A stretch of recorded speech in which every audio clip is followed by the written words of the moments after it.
Hey everybody, it's me, King Kong 9100, the biggest fan of King Kong and Godzilla's biggest hater. I've hated Godzilla since I was a child. Hello guys, this is me, King Kong 9100, and I'm going to be reviewing a toy that I just got, and it's Mecha Godzilla from Bandai.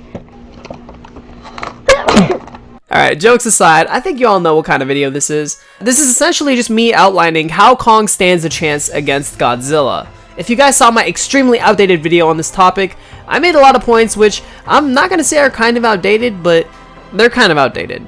The reason being that video came out before we really knew anything about Godzilla King of the Monsters. All we'd gotten at that point was just a still from Entertainment Weekly showing off Godzilla after his revival.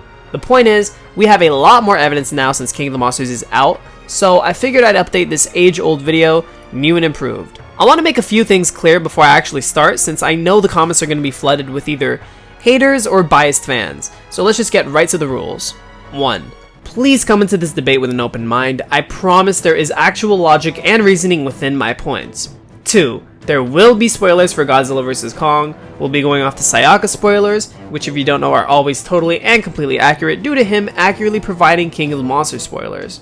We'll also use what little info we have from the new GVK comics, and we can use evidence from the films, of course. 3. Let's all remember that at the end of the day, Godzilla and Kong will be fighting.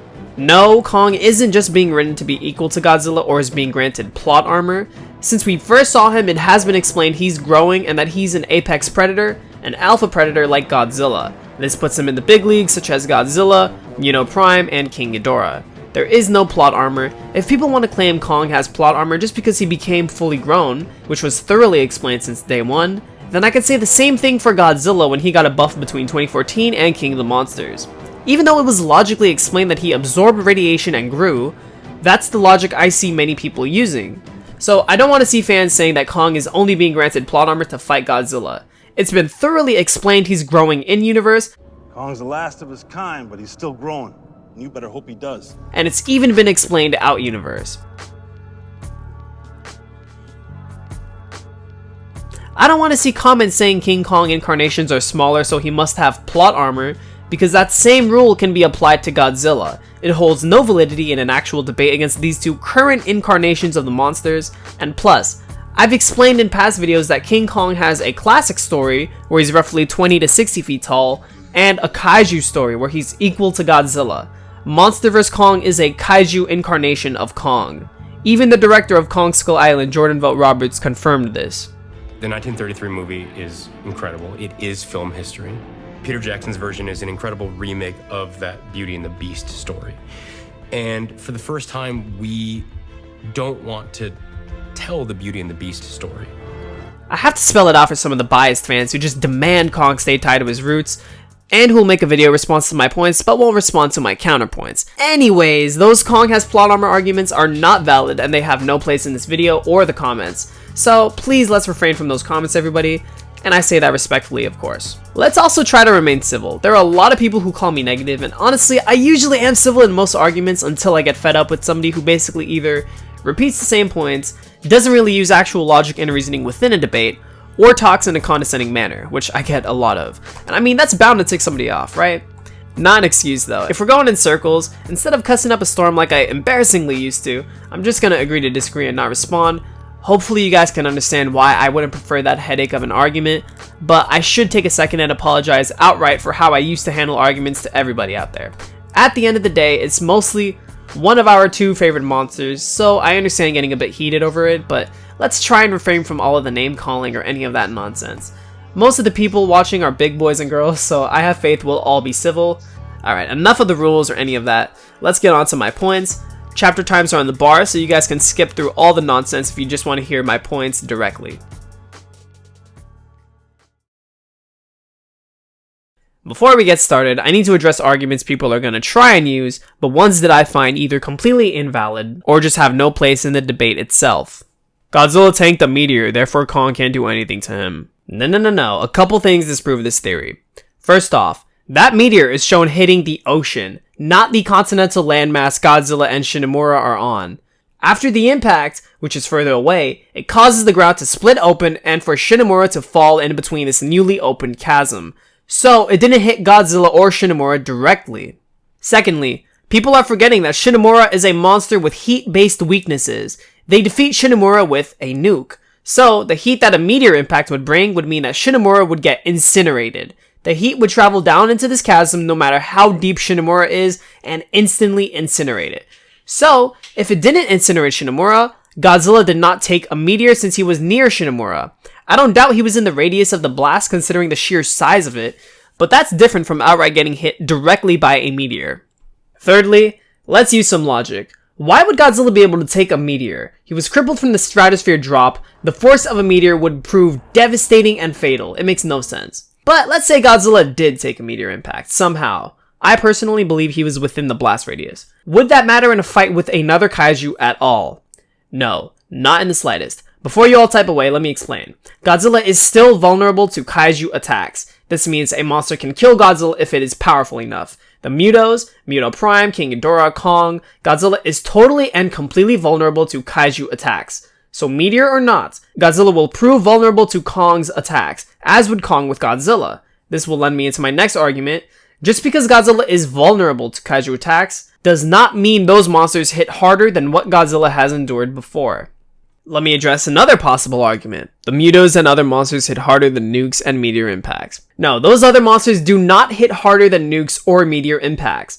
I personally think that it makes no sense to make such a claim. The reason being that, in terms of pure logic, one hit to the ground from either Titan would result as if a nuke or a meteor impact had just gone off. If they hit harder than meteors, every hit would cause craters and essentially extinctions. We see in Godzilla 2014, the Mutos hitting the ground full force. We see King Ghidorah hit the ground full force with his gravity beams. So clearly, these kaiju do not hit harder than nukes or meteors.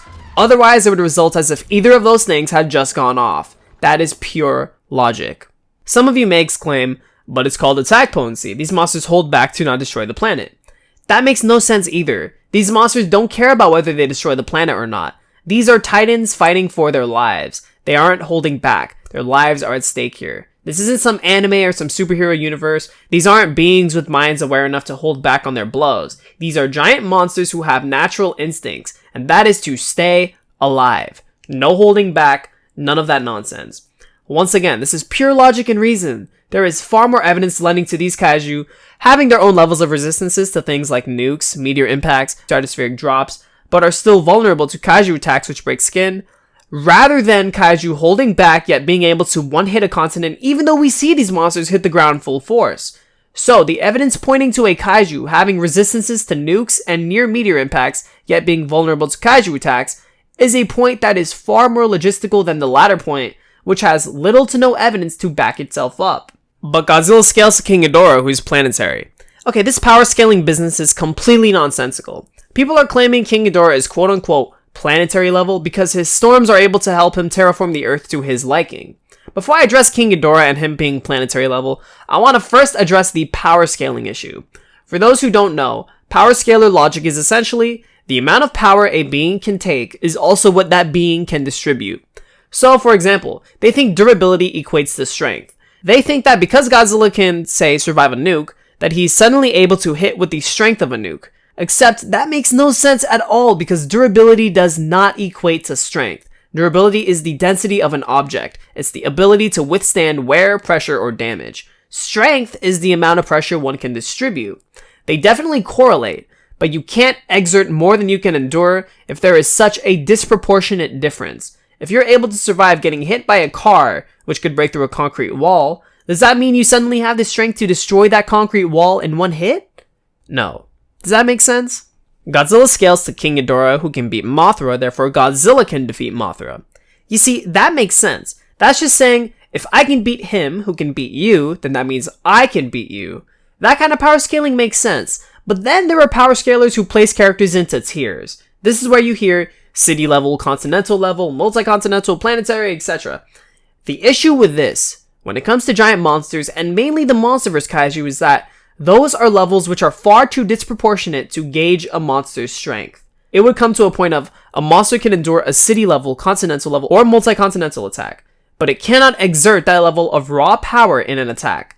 If it could, it's as I said, we would see these monsters destroying planets or continents in one hit. but we don't. Another thing I'm seeing when it comes to power scaling and tiers is when a comment goes, well, Godzilla stood up to King Ghidorah, who's multi-continental, so that makes Godzilla multi-continental. Let's say hypothetically King Ghidorah was planetary. Just because Godzilla stands up to King Ghidorah, that wouldn't automatically make Godzilla just as durable or strong. Monsters go up against ones that are weaker all the time and still prevail. That doesn't mean they're capable of the same feats. Say we have a monster like Shinomura. Shinomura can take Godzilla on in a fight. Godzilla can take a nuke. So can Shinomura take a nuke? No. But wait, Shinomura scales to Godzilla, therefore is able to take a nuke. No, it cannot. Here's another example. If 1973 Kong is able to punch Godzilla in the eye, which would make him flinch in annoyance, does that mean 1973 Kong is suddenly able to one-hit multiple continents because Godzilla was in the vicinity of a multi-continental destroying asteroid? Kong technically hurt Godzilla, so that means he scales to Godzilla and can now logically destroy multiple continents in one hit, right? Wrong. That is power scaling logic. It makes no sense. So to touch on the King Ghidorah argument, people will claim King Ghidorah is either continental, multi-continental, or planetary just because his storms are able to terraform the Earth and expand globally. But the issue with that is that there is no form of strength King Ghidorah is outputting other than one flap of his wings. His biological structure heats up the surrounding areas, creating the storms, and in order to activate it, Ghidorah can flap his wings. King Ghidorah terraforming the Earth is not a strength feat. It's more of a size feat since the Earth is reacting to his massive body and sheer size that way. In fact, if we're going to get technical, it's an ability. King Ghidorah isn't capable of blowing up a planet or destroying a continent in one hit or anything like that. If he is, he would have done it in the Arctic, we would have seen it by now. There are real-world examples of durability correlating to strength, but when it comes to giant monsters, it simply isn't going to apply because these monsters are surviving much more grand-scale attacks. Nukes, weapons, meteors, etc. There is a much larger disproportionate difference in power of attacks. It will get to the point of monsters surviving nukes, but not being able to hit as hard as them. It's like the car example I listed earlier. Surviving getting hit by a car that can destroy a concrete wall doesn't suddenly mean you have the strength to destroy that concrete wall. Same idea, but on a much grander scale. When a monster hits the ground full force, especially in the Monsterverse, they don't destroy a continent instantaneously. That's because they can't hit harder than nukes. They can't hit harder than meteors, and if your reply is, but it's a movie, that is not a proper argument. Out-universe maybe it is, but in-universe the only logical explanation is that monsters are simply vulnerable to other kaiju attacks, but have resistances to things like nukes or meteors. It's a much more viable explanation than monsters actually do hit harder than nukes and meteors, they just have attack potency and are holding back so they don't actually destroy the planet, and we never see them do it. So that should be enough to dispute the arguments which claim Godzilla is multi-continental level, and enough to prove kaiju do not hit harder than nukes or meteor impacts. It should be enough to show kaiju can endure nukes and meteors, but are still vulnerable to other kaiju attacks. Here's another potential argument. Godzilla's atomic breath was weakened by the Muto's EMP. Maybe in the 2014 novel, but that novel is considered soft canon. The reason being due to all of the contradictions from the film, which overrules all other sources. Nothing, and I repeat, nothing in the film points to the Muto's EMPs affecting Godzilla's atomic breath. There is not a sliver of evidence in the film pointing to its existence. Let me take it a step further. The Muto EMPs affect anything that is electrical. The Godzilla 2014 novel describes Godzilla's atomic breath as being bioelectrical. Yet this did not carry over to the actual Monsterverse films. How do I know this? Because the official creature profiles that were released for Godzilla King of the Monsters shows us the way Godzilla's atomic breath actually works. There is not one mention of a bioelectrical component like the novel suggests. So the novel claiming it has a bioelectrical nature to it is a direct contradiction to the film, which makes the EMP weakness in turn not canon. King Ghidorah has bioelectrical capabilities, but Godzilla himself does not. This is why the EMP affecting Godzilla's atomic breath is not canon in the films, which completely overrules the novels or external materials. It's a direct contradiction and therefore not canon. And I know people don't really use this argument anymore since we have a new base form Godzilla with a different atomic breath, but for the people who think that the whole EMP thing is true, that response was for you. Godzilla's atomic breath is not affected by the Muto EMPs, and nothing in the film points to that at all. Another argument I see is Kong needed help from the humans. Not only is it confirmed that the final battle will be a 5-minute, uncut one-on-one battle between Godzilla and Kong, but people are also forgetting about how Godzilla is the one who constantly gets saved. Let's take a look. In 2014, Godzilla would have died had Ford not blown up the nest. In Godzilla Aftershock, Godzilla gets saved by Emma, who distracts the Muto Prime with a prototype orca. In 2019, Godzilla almost died to the Oxygen Destroyer and was going to be in a coma that would have lasted for decades. He would have been killed by the powered-up King Ghidorah had Mothra not saved him. He then would have gotten that Mothra power-up siphoned out of him by King Ghidorah, resulting in the humans distracting King Ghidorah, which counts as another save. Meanwhile, with Kong, he got knocked out due to human intervention, and had they not intervened, he would have won the fight with Ramarak since it would have taken place in that lake, meaning no chains to trap him. If humans hadn't saved Godzilla, he would be dead. Kong got saved by humans once, Godzilla 4 times. But the thing is, only bad debaters use that as some form of an argument. Godzilla needed help way more if we were going to act as if that is a good point, but it isn't. It makes no sense as a legitimate argument to begin with. We're purely looking at it as monster on monster, and plot intervention shouldn't factor in at all. Here is yet another argument I see. Doherty or Arvid Nelson confirmed this about Kong or Godzilla. Now I can care less about what either person confirms, because the films always overrules whatever they say. For instance, Arvid Nelson, writer of Birth of Kong, recently confirmed Kong is fully grown in 1995 at around 200 feet tall. Now that makes no sense at all. I cannot begin to fathom how that makes no sense. That very same comic confirms at the end that through bone and tooth analysis, Kong is still growing. That means he is not fully grown. When you read the tweet and then the actual comic, there is a direct contradiction, so you go with the comic. What is shown in the comic overrules Arvid's hypothesis, which he constantly warns everyone that he is not an authoritative figure at Legendary, so his answers are just as good as ours. Going off what is confirmed, Kong has been growing gradually and did not become fully grown by 1995. But what about Doherty? What did he do? Doherty had recently confirmed Godzilla and Ghidorah fought for the crown in the Arctic and that Godzilla won. Yet the film's hieroglyphics show us that it was actually Rodan, Mothra, and Godzilla teaming up against Ghidorah. Now, is it possible they have had multiple battles in ancient times? Of course. But if that weren't the case, Doherty would just be spitballing. That means he could contradict himself later when a future Monsterverse director decides, nah, let's do something else. They only fought once in ancient times. So this is what I mean. I'm not saying Godzilla and Ghidorah didn't have multiple battles. The whole point was to explain that if there was a contradiction in the future, Doherty would just be theorizing, just like Arvid was. So the films overrule all. Godzilla's atomic breath is 500,000 degrees Celsius. Man, no, that's the Heisei atomic breath temperatures. That's what you get from just looking up how hot is Godzilla's atomic breath on Google. So far, there is no confirmed temperature on Godzilla's atomic breath, but we can infer it must burn hotter than lava since it's able to damage beings that are fine chilling in lava. That is for sure. It most likely burns way hotter than that, but there is no confirmed temperature as to what it is, so it isn't fair to try and throw out a temperature without proper evidence. Not evidence from a Godzilla companion that came out way before the Monsterverse was even a thing. Godzilla is still growing too, so he'll eventually outclass Kong. Okay, so this is one I see a lot of in the community. I want to clear it up right here and now, but for people who think this, please remember that this is not true. Godzilla has remained 355 feet tall and around 90,000 tons since Awakening, 2014, all the way to 2019. In 2019, Godzilla getting nuked is what makes him grow from 355 feet tall, 90,000 tons, to 393 feet tall, 99,634 tons. King of the Monsters clearly outlines this. We can see that Godzilla's body changes drastically when he gets his power up. We can see how he looks far larger next to King Ghidorah in Boston than he did in the Arctic. You can see his sheer difference in body build and muscle definition as well. If that is not enough to convince you, here is a statement from the canon novel to the film. In the Arctic battle, they state that Godzilla is 355 feet tall. He is undoubtedly the same weight as he was in 2014. When he grows later, that's where he would have gotten heavier. So Godzilla is not constantly growing 5 feet, 10 feet, or 20 feet a year. He's already fully grown, and the novel confirms that he has not grown from 2014 to 2019 until he achieved a power-up. Another argument that just came to my mind is Godzilla moves faster than sound because his tail whip broke the sound barrier in 2014.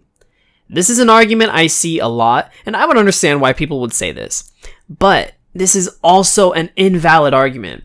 You see, Godzilla doesn't move entirely at supersonic speeds or faster than sound. The only reason he was able to break the sound barrier is because he was 355 feet tall, and he swung his tail with enough momentum to break the sound barrier. The way the tail is shaped is that it starts off large and ends at a point. This means that the larger the base, and the longer/thinner the end, the faster the tail would travel. It's basically slicing through air, and it's correctly obeying the laws of physics. That doesn't necessarily mean Godzilla's entire body travels at the speed of sound. That just means, due to Godzilla's sheer size and weight, that with enough momentum he can use his tail effectively to crack the sound barrier. This is something that jets can do as well, and in fact, dinosaurs like apatosaurs were able to do this as well. This didn't mean their entire bodies can move at supersonic speeds, just that their tail was able to if enough momentum was gathered. The charge up Godzilla had, swinging his massive tail since he was spinning, also helped with this. Godzilla doesn't suddenly move faster than the speed of light or sound when we watch his battles. He's a giant monster who still obeys the laws of physics and is fighting against gravity. Another thing to note is how monsters only look slow because of how big they are. Godzilla can still charge, and while we clock him in at moving around almost 400 miles per hour, to a giant monster that could be slow because their strides are just so much more bigger, they're covering a lot more ground. Godzilla could be running at 400 miles per hour, but monsters like King Ghidorah or Kong could be able to most likely move way faster and cover more ground, despite being smaller, in terms of Kong's case. It's the fact that monsters like Kong have less mass that we can use some critical thinking and apply it, realizing Kong will be far faster due to his smaller mass. Kong's arms, Ghidorah's tails, Rodan's wings, they could all break the sound barrier if enough momentum and speed is used. They could all break the sound barrier if enough momentum is used and because of how large they are. That doesn't mean they fight at the speed of sound and we're watching it in slow motion superhero style. My point is that just because Godzilla's tail can move at supersonic speeds with enough momentum, that doesn't mean Godzilla's overall combat speed is suddenly supersonic speed. Godzilla's tail is large enough to break the sound barrier due to Godzilla utilizing his weight and momentum. These giant monsters do not move at the speed of sound or light speed in combat. At least not monsters like Kong or Godzilla. Maybe Rodan, maybe Mothra, but certainly not Kong, Godzilla, Muto Prime, King Ghidorah, basically any of the ground monsters. Another thing I want to mention is, people also use the fact that one tail whip basically ruined the male Muto. The reason the male Muto actually fell apart the way he did is because A, he's half the size of Godzilla 2014, most likely around 40,000 tons or so, and when you get hit like that, a creature like that is bound to fall apart, like no problem. I think that monsters like Kong, monsters like King Ghidorah and Muto Prime, creatures who are far larger than the male Muto and who are much heavier and much more durable, they could probably take tail whips from Godzilla without much of a problem. It'll definitely hurt, don't get me wrong, it would most likely hurt and it would be very, very painful, but they're not going to suddenly fall apart like the male Muto did. The male Muto was half Godzilla's size, probably less than half Godzilla's weight, so that's why he fell apart so easily. I highly doubt that would happen to monsters like Kong, or as we see with Muto Prime and King Ghidorah. That should be all of the arguments I'm expecting and the immediate counter-arguments. If so far you found no problem with my responses and logic, then I recommend you keep watching. Now we're going to get into how Kong stands a chance against Godzilla and what kinds of feats he has to prove it. Instead of comparing them all side by side like in the past video, I'm going to break down each category and then later on compare the two monsters after the initial analyzation. Without further ado, let's begin. Let's first discuss Kong's strength feats. In Kong's Skull Island, when Kong was a mere child and had suffered from low stamina and oxygen deprivation, thanks to the napalm, which burns oxygen out of the air and literally eats to the bone, we see Kong lifting this massive boulder over his head. There are calculations which show multiple weights. On the low end, the boulder weighs around 415 tons. On the high end, it weighs around 1,204 tons. Kong is only 158 tons. This means Kong can lift anywhere from 2.65 times to 7.7 times his own weight. Not only lifting it over his head, but with enough force to jump up into the air and slam it onto Ramorak's face, with enough force to shatter it upon impact.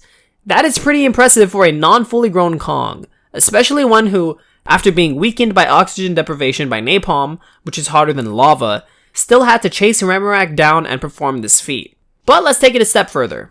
When we see Kong get thrown and trapped into the massive chains of the shipyard, rough calculations have been done proving that in order to actually manage to rip apart the chains the way he did, Kong would need to exert roughly 3,300 tons of force. He weighs 158 tons. That is roughly 21 times his own weight. And that is extremely impressive for a Kong who, again, is not fully grown.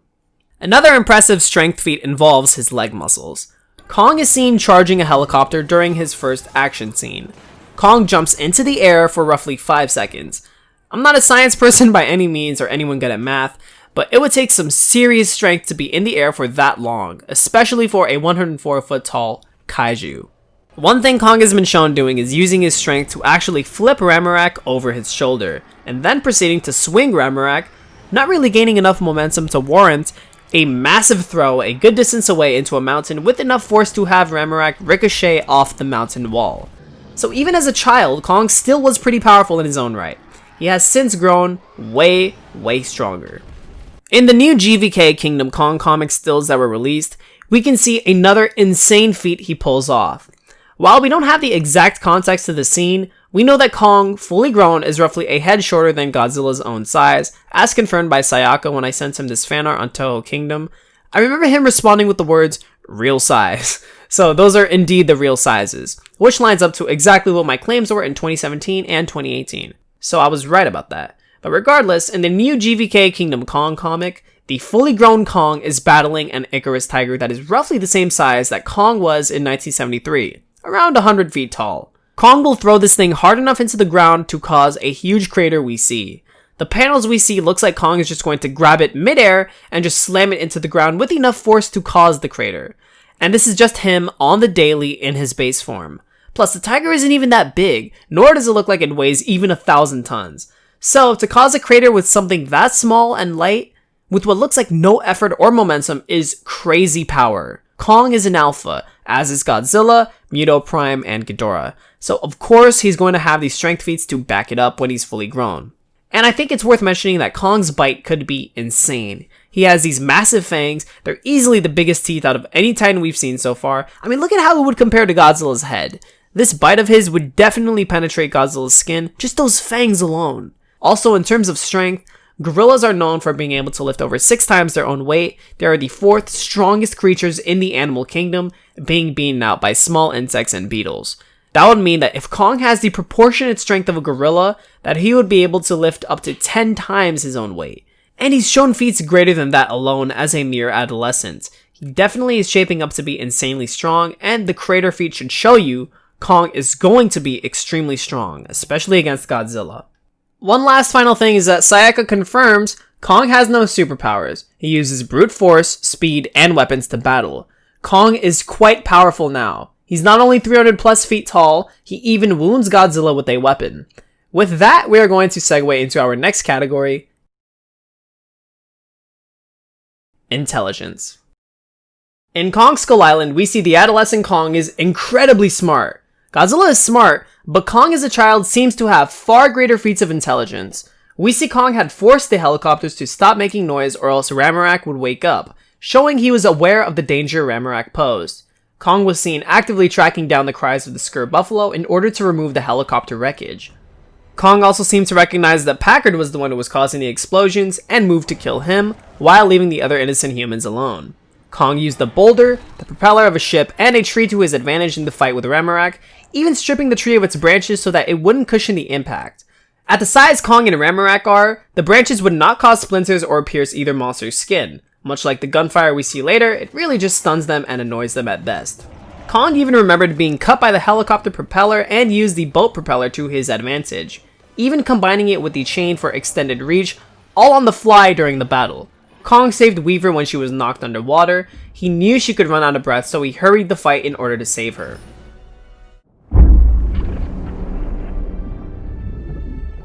While we don't get a lot of memorable feats in Birth of Kong since they hide Kong most of the time, we do get the confirmation that Kong is the protector of all innocent life.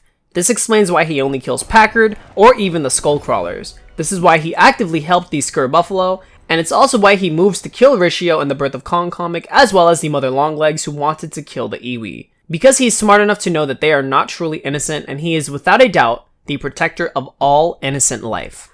In Godzilla King of the Monsters, after Ghidorah performs his alpha call, Kong is confirmed to have heard it. The reason he does not leave his island to assess the threat of Ghidorah is because he has to defend the Iwi first and foremost, who are his number one priority. He needs to defend them against titans of many different sizes, ones we have seen and ones we have not seen. I mean, it is Skull Island after all. This also shows Kong is truly an alpha of his own right since he outright ignores Ghidorah.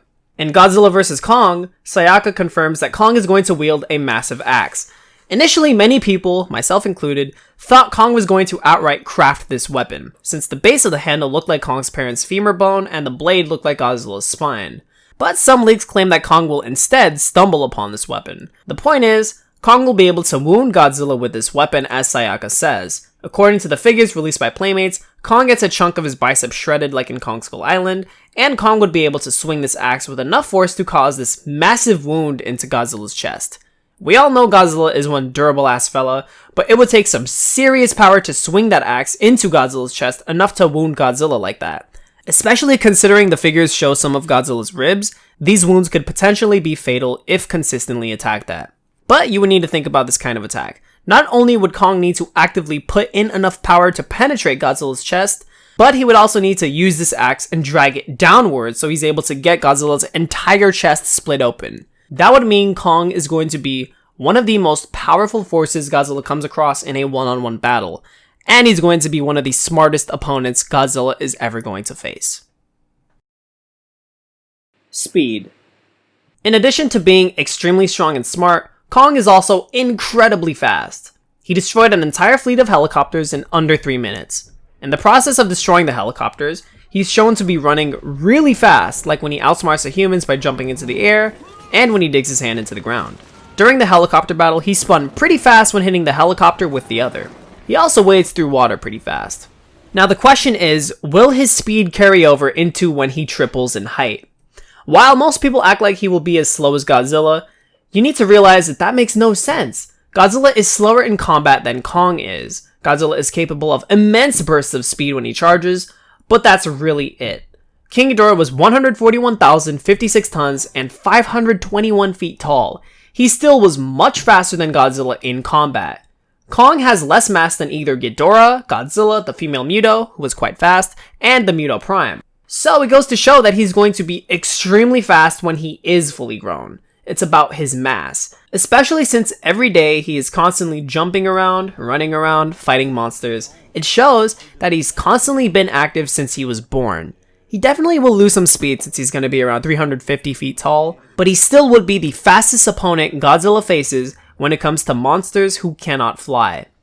So it's safe to say that Kong will be the faster of the two, especially since, Sayaka also confirms that, stating, Kong has no superpowers, he uses brute force, speed, and weapons to battle. Kong also may be able to keep up with fighter jets since there is a Playmates figure out which shows Kong with a fighter jet. Nothing confirmed, of course, but it could be possible. And if it is, then that means Kong would be extremely fast. Agility/dexterity. I know everyone is aware Kong is easily the more agile, nimble, and dexterous of the two, but I've had some interesting people try to say Godzilla is more agile. So let me make the argument now then. Kong is able to jump from mountain to mountain, hundreds of feet apart, like nothing. He jumps around and lands on the ground. He's also able to jump at least 200 to 300 feet in the air, jumping higher than the helicopters as he outsmarted them and made them hit each other, before he came down a few seconds later. He was suspended in the air for a few seconds, not 1 or 2. You need to jump very high to do something like that. Yet Kong jumps over helicopters casually. He also climbs a cliff with that boulder atop his head and jumps into the air with it. A certain dull fella also tried to claim that Godzilla has been fighting creatures who uses mountains and buildings to gain the upper hand. Okay, none of them jump into the air and hide behind the buildings or use their environments to their advantage. He tried saying the female Muto climbed the building in the photo he shows, but then comes right off of it. She wasn't using the building for any sort of reason at all. I mean, maybe to increase momentum, but that's literally the only time we see the female Muto actually use the environment. The male Muto flies around Godzilla, and when he does use the environment to his advantage, he's doing things like perching himself atop a building, baiting Godzilla, and then flying right off of it to grab him. In fact, you can easily see here that Godzilla not only moves slow, but proves very vulnerable to faster, more agile kaiju. Not a single monster Godzilla has faced uses the environment to his advantage the way Kong would. From everything we have seen, Kong is quite easily the more agile of the two. I'll touch on this a bit more later when we see how the two stack up against one another, but in terms of just how Kong stands a chance, one of the main reasons is because he is extremely agile.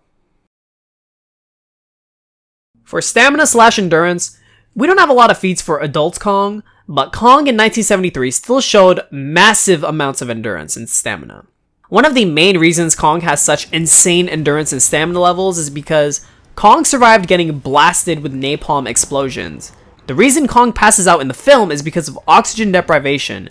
Ignited napalm has carbon dioxide levels of 20%, while just 0.04% is enough to kill. Napalm doesn't just cause oxygen deprivation, it eats all oxygen down to the bone. Kong not only was shown with minor burn marks that don't even get past his skin, he was also only passed out for 1 minute. Once Kong wakes up, he's most likely not even at his 25 to 30% for the rest of the fight. And after the battle is over, Kong just walks away patrolling his island. He doesn't even need a rest after. So it's the fact that he's able to pull off such feats under such a weakened state that makes him extremely impressive for a juvenile who grows stronger every day. Kong has already shown stamina levels and endurance levels to rival the fully grown Godzilla in 2014, and Kong is still growing. Another thing to remember is just how precise Kong's aim and senses are. In terms of his aim, Kong throws a tree into a helicopter from an extremely far distance. He threw it as if it were a dart, so he's got some serious aim. He also threw a helicopter at another helicopter with, again, very precise aim. Kong also managed to use his propeller chain weapon thing to hit Ramarak right in the shoulder and pull him over. His aim here was also on point. In terms of Kong's actual senses, this often goes underlooked across the board, but it's worth mentioning. Kong's senses are amazing. Kong knew whenever the humans were causing chaos on the island and appeared within minutes to stop it. Kong sensed the juvenile skullcrawler that was behind him on top of a mountain, and again, without really having enough time to look at where it was, he grabs the oncoming skullcrawler and throws it at the one behind him with a direct hit. He knew where it was without having to look, so his senses are also on point. One thing to note is that since Kong is still growing, he's going to become much more durable, but he was still very durable even as a child. He destroyed helicopters containing seismic bombs and heavy artillery point blank with only minor wounds. He withstood confirmed flesh-melting ink without even noticing it was there. This could mean his species has adapted to it, but he still took it. He also took napalm explosions and was fireproof, only passing out due to it being napalm and, of course, the napalm burning the oxygen out of the air, leading Kong to suffocate. Napalm burns harder than lava. Kong is only a child, and the flames didn't even get past his skin. We know Kong was not fully grown. By GVK, however, he will be. This means that he'll be in the big leagues such as Godzilla, Ghidorah, the Mutos. Kong is an alpha predator. It only makes sense. At the end of King of the Monsters, we actually see a cave painting showing a fully grown Kong tangling with a fully grown 355-foot tall Godzilla. This Kong seemed to match this Godzilla in height. So what this tells us is that Kongs and Godzillas have met before, and that Kongs have the durability to properly tangle with the Godzilla species. We know Kong is only growing to become more and more resistant to heat, but his skin will still be vulnerable to those blunt force kaiju attacks just like Godzilla is. Kong also remains in the Hollow Earth as modern day Monsterverse approaches. He remains under excruciating temperatures and immense amounts of pressure. So while he won't be more durable than Godzilla, he definitely isn't getting one-shotted by the atomic breath or going to have paper-thin durability since he is now going to be fully grown. Due to the heat resistance he would have, it would more or less be the concussive blast of Godzilla's atomic breath that would damage Kong rather than the heat supposedly burning him alive and one-shotting him. It would still burn him, but he would be much more resistant to heat when fully grown. That's perfectly logical and reasonable, right? Great. We should also remember that Kong has been absorbing radiation within the Hollow Earth. This is confirmed not only in sources like the novel, but also by Sayaka, Michael Dougherty, and Arvid Nelson. So remember, the Hollow Earth, which has extremely radioactive pockets of radiation, is somewhere Kong has been chilling for years. The same radiation which can easily recharge a titan like Ghidorah or Muto Prime is what Kong has been absorbing while in the Hollow Earth for over 40 years. As Sayaka says, Kong's territory now is the Hollow Earth world with sufficient radiation. So Kong would be plenty powerful when it comes to how he stacks up against Godzilla. Now hold on a sec. We have many feats of strength, but that would go moot if we don't realize how much he weighs. Now we get to the stats part of the video. Height. In terms of Kong's height, when on Toho Kingdom, I had asked Sayaka about how tall Kong is. The reason being, he looked far bigger than Godzilla in that leaked footage we saw. There is no way he wasn't shrunken down. I brought up the artwork by Eat-A-Lot, and Sayaka responded with, real size. So this means that in 2020 or 2021, whenever the film takes place, a fully grown Kong will be around 350 feet tall to 380 feet tall. Perfect to match Godzilla, and this kind of size difference is the same one I had been predicting for 3 years now. So Kong will definitely be big enough to take on Godzilla, but his punches are going to need heft, he's going to need some strength to back it up. Now we get to the issue of Kong's weight. Weight. Kong is going to need to weigh a lot to be able to tangle with Godzilla. If Kong is extremely lightweight, he would be instantly crushed if it came to a tail whip or a stomp. I mean, the lightweight male Muto ended up falling apart completely when taking a full tail whip in G14.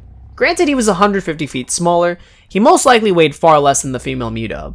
He probably weighed less than the 40,000 ton Rodan, who has much more mass and heft due to being molten rock. But that goes to show you that if you don't have the proper weight against another monster, you're instantly killed. Kong being 350 feet tall would mean he should weigh anywhere from 60,000 tons to 80,000 tons, possibly even heavier. The reason I say this is because not only would a 350 foot tall Kong be much larger than Rodan, who is 154 feet tall, but he'd also have far more mass than Rodan. This is simply due to the sheer main body size difference between the two. Would Rodan's wingspan make him much heavier? I agree that while it would add some heft to him, his wings wouldn't be all that heavy. They're still incredibly thin compared to the rest of his body, and he still would need to fly with them.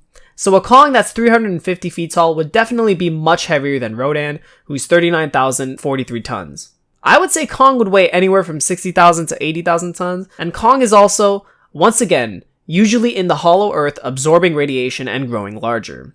He's under immense amounts of pressure, and so that means his bones are becoming stronger and he may be becoming heavier naturally as a result of being in the hollow earth for so long. This means that with the strength feats we discussed and putting him at 65,000 tons, the feats like Kong lifting 2.65 times to 7.7 times his own weight would mean that he'd be able to lift anywhere from 172,250 tons to 500,500 tons. Kong being able to exert 20 times his own weight with the chain feat would mean that if he keeps his proportionate strength as an adult, he would be able to exert 1,300,000 tons. So if anything, Kong being proportionately as strong as he was when a child would mean that he could be the most powerful Titan we have ever seen. But we'll talk more about that in a minute and what I'm sure is actually going to happen. But in terms of weights, my prediction is that he should logistically weigh anywhere from 60,000 tons to 80,000 tons, maybe even heavier. So now we have wrapped up the fully grown Kong stats portion of the video, and I'm going to compare how Kong would stack up against Godzilla in those categories very quickly and explain why I think Kong is going to get the short end of the stick in the battle. Strength. Kong is going to stack up against Godzilla very well in strength. As I just explained, Kong's strength would proportionally be insane. He would be able to lift anywhere from 2.65 times to 7.7 times his own weight. He's also shown exerting about 20 times his own weight.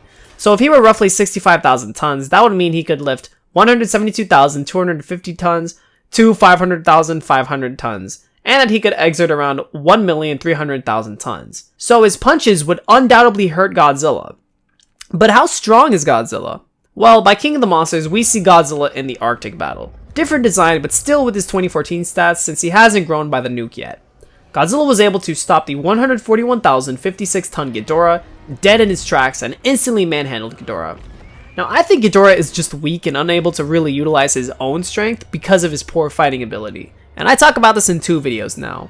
But another insane strength feat is that in Godzilla Aftershock, the weakened Godzilla lifts the Muto Prime over his head. And since his spines are shattered, he unlocked a new ability, which is releasing a nuclear pulse through his spines. But the impressive instance of strength here is that Muto Prime was said to weigh around 135,000 tons.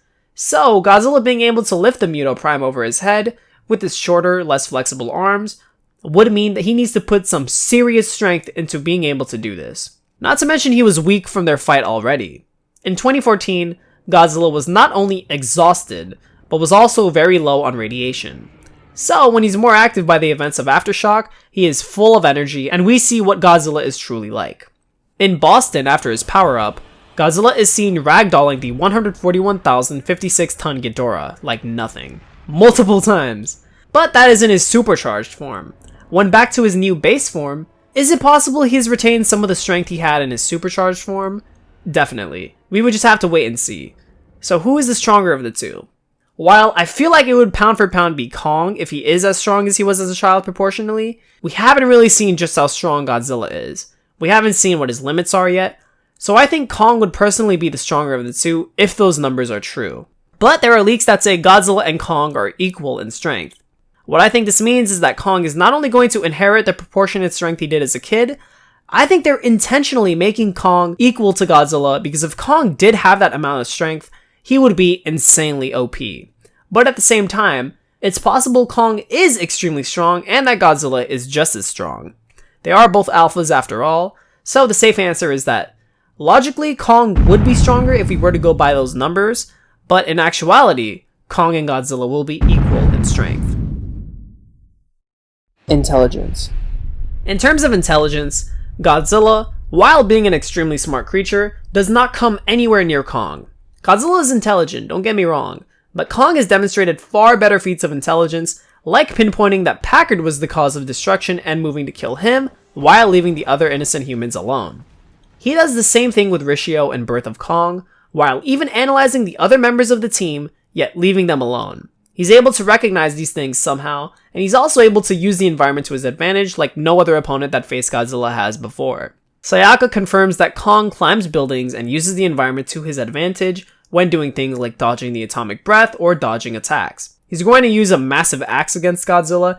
It's just all of these things that Kong has done that shows us he is much more of a thinker than Godzilla is. That's not to downplay Godzilla at all, but as a child, Kong was extremely smart, so imagine how much smarter he's gotten when he is fully grown. I think the intelligence feats we already have are enough to show he is far smarter than Godzilla. Again, Godzilla is smart, undoubtedly, but Kong is just smarter. I think that Kong is the smartest Titan we have seen so far. He's the only one who's demonstrated these incredibly intelligent abilities. I don't think Mothra comes close. I don't think Godzilla. I don't think any of them come close. I think Kong is the smartest Titan, and that's why I think Kong would take the intelligence category. Speed? While I've explained how fast Kong is, Sayaka has confirmed that Kong uses his speed to his advantage in the final fight. Due to his smaller mass, I would say Kong is overall faster than Godzilla in both combat speed and in actual running speed. Godzilla is insanely fast when he charges an opponent, but in combat, even supercharged, Godzilla is still outmaneuvered by the far faster and heavier King Ghidorah. With a monster like Kong, who has less mass than the likes of the female Muto, Muto Prime, and Ghidorah, all of which have demonstrated fast speeds, Kong would logistically be the fastest of them all with his smaller mass. That would mean speed would play heavily into the battle with Godzilla. Agility/dexterity. This is a no-brainer. You can go back to my explanation as to why Kong is the more nimble, agile, and dexterous of the two, but Kong easily takes this category. Precise aim and senses. Kong's aim and senses would definitely aid him in this battle. Hits to the gills, eyes, throat, Kong could really be effective against Godzilla when it comes to using weapons for aim. His senses are pretty sharp too, considering he didn't even need to look behind him to realize a skullcrawler that was far away was gonna attack him. I think this would definitely aid him in being able to detect when Godzilla is gonna try to attack him, even if for a little bit. It isn't really a category, but just something to note that can aid him in the fight. Durability. For durability, while we all know Godzilla would surely take this category, I would not downplay Kong. Godzilla does have natural armor, but he is still vulnerable to kaiju attacks. Kong's brute strength is his main weapon, and as Sayaka says, he'll definitely utilize that in his fight. Kong does seem to have a resistance to heat, and while he would take damage from an atomic breath hit, I don't think he would get one-shotted since his skin would just be too thick for any kind of damage from the breath to do that. But Godzilla takes the durability category.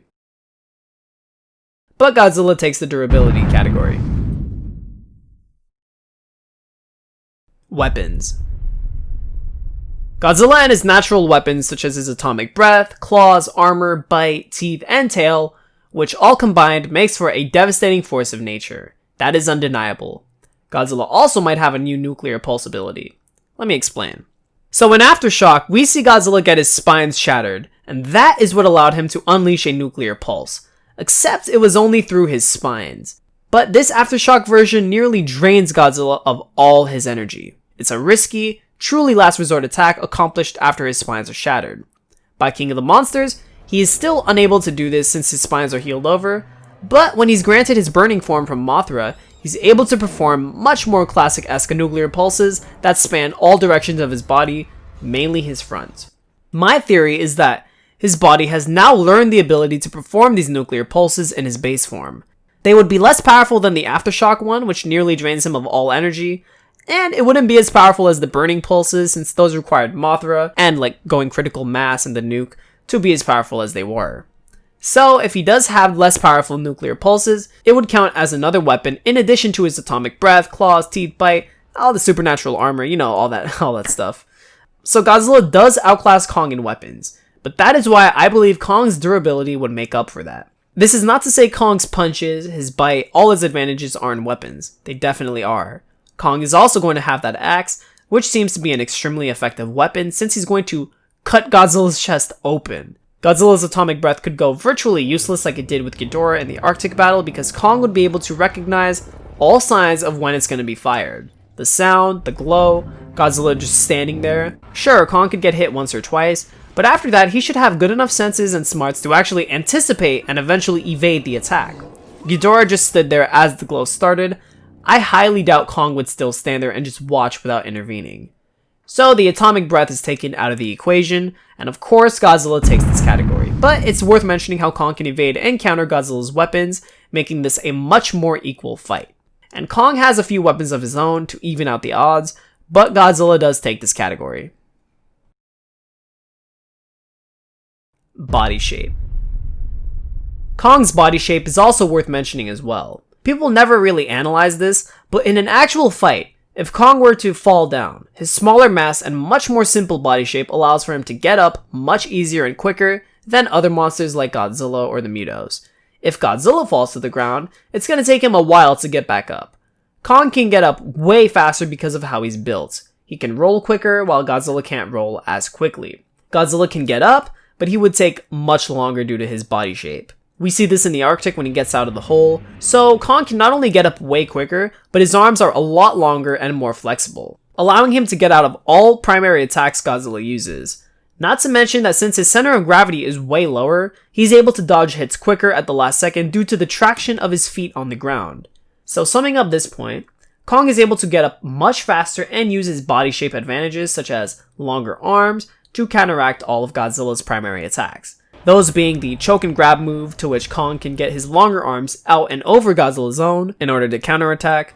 The tail whip, something Kong's ground traction and lower center of gravity can help him dodge or absorb the blow or even catch the tail and swing Godzilla from it, unless he's anything below 60,000 tons, in which case he'll get sent flying. Godzilla going in for a bite is a move Kong can dodge and results in Godzilla either getting headlocked. The list goes on. My point is, Kong is able to dodge and counter Godzilla's attacks very effectively due to his slimmer, more simplistic body shape. This would make Godzilla face a much tougher challenge against an opponent like Kong who has a better body shape. Stamina/endurance. In Godzilla King of the Monsters, we don't really have a tell on how good Godzilla's endurance is because, unlike Godzilla 2014, the battles don't take place for multiple hours, nor does Godzilla spend days tracking Ghidorah down. In 2014, Godzilla had awakened to track the Mutos down, going from Hawaii to San Francisco. These are really long trails, on top of him having to actually fight the two. But we see in that fight, Godzilla was much slower and exhausted. In King of the Monsters, we see a much more fresh Godzilla who is a bit faster than he was in G14. The Ghidorah battle is only around 12 minutes in universe time, but I think that with Kong as a child, he had insane stamina levels and endurance levels to rival Godzilla's own. He takes point-blank napalm explosions and burns alive. We can see that he's fireproof, and he only succumbs to the effects of oxygen deprivation and passes out.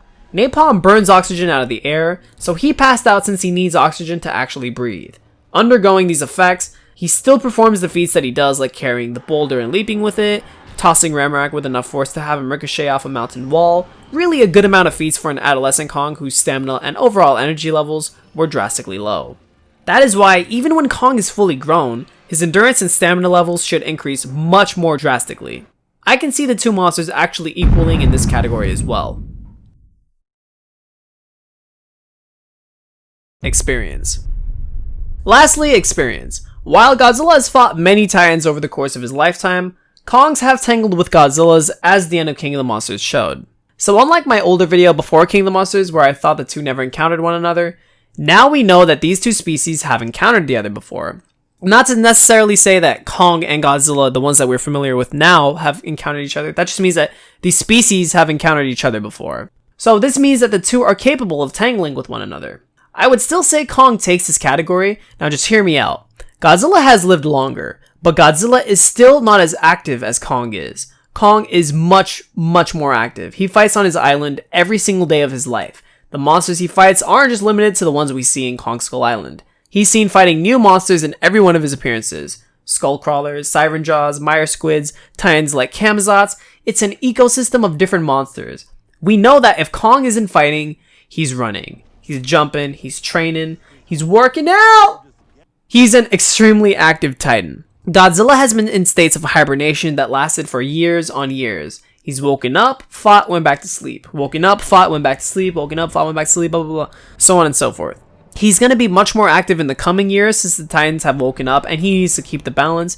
But that pales in comparison to Kong, who has been fighting and been in a constant state of activity since he was born in battle. So that's why I think Kong takes the experience category. But I doubt that our Kong has actually ever seen our Godzilla, and vice versa. So I would say Kong takes this category. So these are the categories when you compare Godzilla and Kong, and to me it looks like Kong has more advantages, but that at the end of the day they're going to be equal to one another. Kong is an alpha titan after all, meaning he's in the big leagues like Godzilla, Muto Prime, and King Ghidorah. So why am I afraid of Kong going to get the short end of the stick? Well, I should say that I was afraid of that happening, but I have lately been realizing that the two would be equal to one another as leaks suggest. But if I didn't read leaks, I would be afraid that Kong would get the Ghidorah treatment. If you watch King of the Monsters, King Ghidorah just gets destroyed in every single battle. He retreats the Arctic after none of his physical attacks are effective, Mexico is a complete wash, and Boston he just gets destroyed up until his power-up. And then Godzilla destroys him with his power-up. Godzilla just dominated Ghidorah because Doherty was a fanboy who didn't put respect on Ghidorah's name. They constantly call him things like a false king, show he's a weakling throughout the film, and they have Godzilla constantly owning him.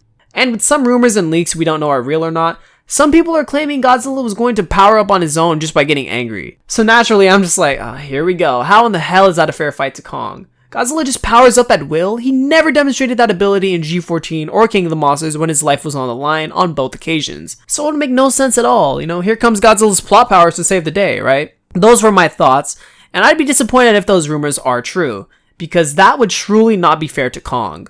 And Godzilla powering up at will would make a fight tensionless. I wouldn't even be rooting for him at that point. Like, it's unearned. Those are the kinds of reasons why I hate OP characters in the first place. But that is a topic for another video. I just wanted you guys to see where I was coming from. But the leaks seem to prove me wrong in that many sources say the two are equal to one another, and that's perfect. That's all I ever wanted anyways. No getting one-shotted, no Kong being 250 feet tall with some lame size handicap, none of that shit. It's as I've been predicting for years now. I mean, go back to my channel, watch the videos. My fears were that Godzilla would be made too OP like he was with Ghidorah, that the movie would just be a shitfest on Kong to appease the appetites of people who wank Godzilla and highball him to hell and back. That's what I've been fearing for years, that they won't give us a Kong that is equal to Godzilla just to make Godzilla look good. But I'm glad to know that I'm wrong. Kong is growing, so let's not underestimate him. And that is pretty much it, everybody. I also want to clear up any misconceptions from my last video, so here we go, very quickly. 1. I made that video in the summer of 2018, when all we had gotten for King of the Monsters was that still of Godzilla firing his atomic breath into the sky after his rebirth. 2. Things like the nukes possibly harming Godzilla in that video have been proven wrong, which I totally get now. I had good reason to think so, but things are different now since the new movie's out. That I'll take responsibility for. 3. I have actually cringed at the ending of that last video, where I felt the need to prove that I was a Godzilla fan. I mean, I don't have to prove anything to anybody. A quick scroll through my channel would show otherwise, but the beginning of this video served to tease those who actually think I hate Godzilla, because that is not true at all. And that is it, everybody. The ultimate video as to how Kong definitely stands a chance against Godzilla. I hope you all enjoyed. The video required a bit of work, but it is now complete. I can't wait for Godzilla vs. Kong. I'm gonna sign off due to the video being lengthy as it is, but let me know what you all think down in the comments below. Let's try to keep it civil, and let's remember, Godzilla and Kong will be fighting at the end of the day. Put some respect on the birther to the kaiju genre's name, and here's to a good film. Please leave a like, comment, and subscribe for more. This is King Kong 9100 signing out. Until next time, bye bye.